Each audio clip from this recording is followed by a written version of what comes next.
Happy weekend, everybody. It's Mr. Scoppa with an update for the week ending on October 4th.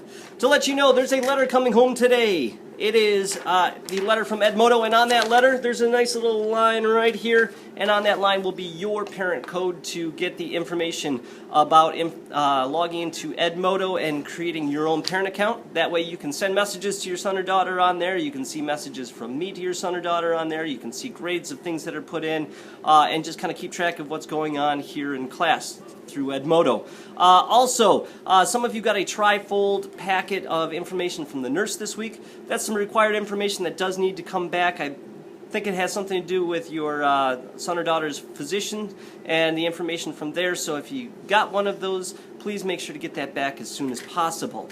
Also, I've had a couple questions this week about the class dojo and the percentage in there. 50% sounds like a bad number, but 50% means that there's an equal number of good and bad things, and anything over 50% is meaning that there's more positives than negatives going on, which is obviously our goal. So if your student is hitting in the 50s, 60s, 70s%, that's fine. That means that they're doing what they're supposed to be doing.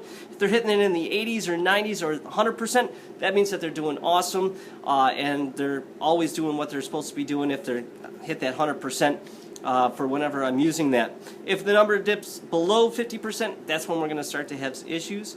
So, you know, that will change from day to day as more things go in. So it could be, say, an 83% one day and then drop down to a 77% the next day and then pop back up to a 90%. So there's going to be some fluctuation going on there.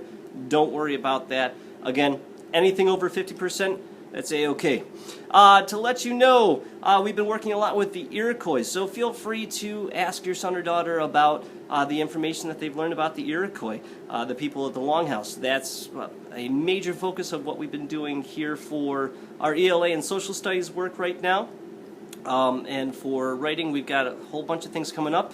In case you didn't see it, this week I did go viral, and in the email right below here, where you found this link, there is a link to a project that I was selected to be able to run with the help of Upper Deck.